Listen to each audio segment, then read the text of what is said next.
Setelah dipikir-pikir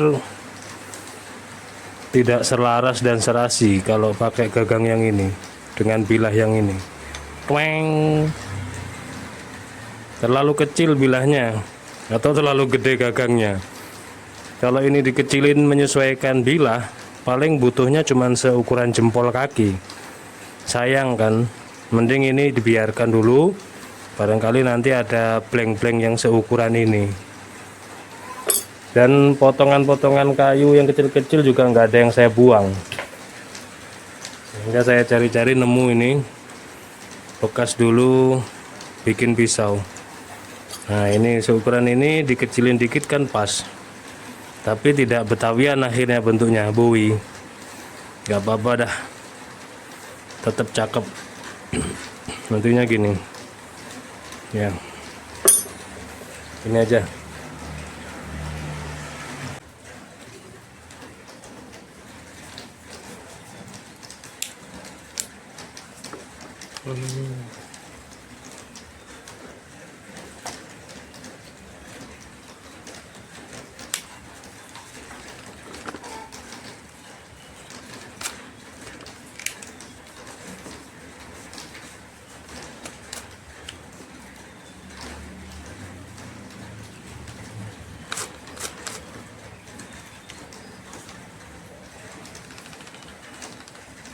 Halo.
Alhamdulillah, proses pembuatan golok mininya sudah selesai. Ini saya kira gale sono keling, ternyata gale johar. Cakep juga tapi. Ya.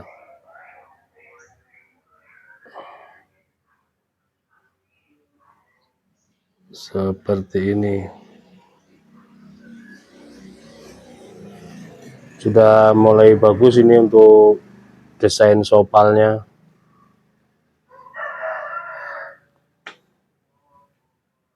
Golok mini model apa ini, Bowie? Gagang gale sono keling serangka gale johar. Untuk bilahnya sendiri seperti ini bentuknya. Baru selesai saya rapikan, saya asah. Untuk materialnya baja per yang sangat usang, sangat karatan. Ini terlihat bekas korosinya cukup dalam ya. Nah, ini sudah saya asah tetap ini dalam. Ya, nemu-nemu pucuan-pucuan bekas baja per ya, saya asah kok kenting. Nah, itu ciri saya meyakini kalau itu sudah disepuh, makanya nggak saya sepuh ulang.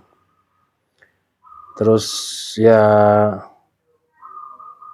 alhamdulillah ternyata bisa tajam. Jadi memang ada rasa sensasi berbeda ketika di BG itu material yang masih mentah dengan yang sudah sepuhan. Meskipun sepuh air, meskipun tidak sampai putih gitu waktu disepuh. Kita tidak tahu proses penyepuhannya, tapi terasa ada sensasi yang berbeda. Oke, seperti ini. Untuk material baja per panjangnya 7 cm, lebar 1,5 cm, tebalnya 3 mili. Lempeng aja ini tebalnya. Cuman sayang kalau per itu gini lah. Karbonnya naik, udah karatan usang, jadi dia kayak ini bekas korosinya itu. Kita teskan di kertas HVS.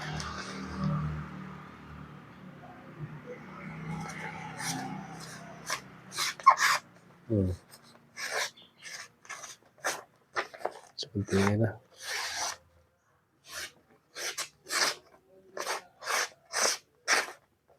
Tajamnya.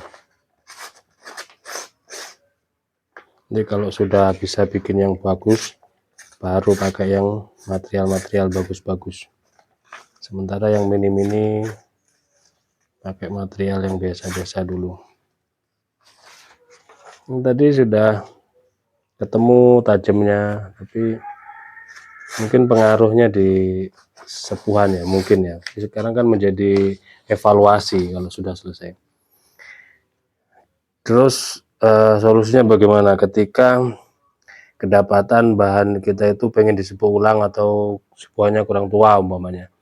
Itu bisa, sepuhan kurang tua bisa disepuh ulang dengan cara gagang itu, kalau sudah ada gagangnya ya, gagang itu dibungkus kain yang dibasahi, disepuh. Ya agak ribet dan sangat beresiko sih, tapi memang seperti itu caranya dan tekniknya. Terus kalau yang sepuhannya ketuaan, ya diasah aja sampai hangat, sampai panas, insya Allah nanti normal, turun HRC-nya.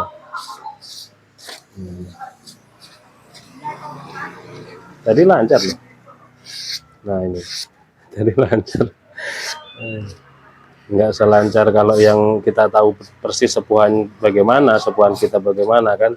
Kalau ini kan nemu bahan, saya BG, terus kok kenting, langsung saya gagangin gitu aja. Tapi ternyata ya dia waktu saya asah itu nggak meleot sama sekali. Kalau dia meleot sana meleot sini nggak ketemu tajamnya, itu berarti sepuhannya mudah. Tapi ini dapat kok seperti ini ya. Oke, mungkin seperti itu, sekedar edukasi aja perihal sepuhan, teknik menyepuh, dan cara mengatasi sepuhan muda atau sepuhan tua. Mudah-mudahan ada guna dan manfaatnya. Mohon maaf bila mana ada salah-salah kata. Ada yang berminat silahkan dihubungi nomor WhatsApp yang tertera. Buatan saya insya Allah murah-murah. Akhiran wal assalamualaikum warahmatullahi wabarakatuh.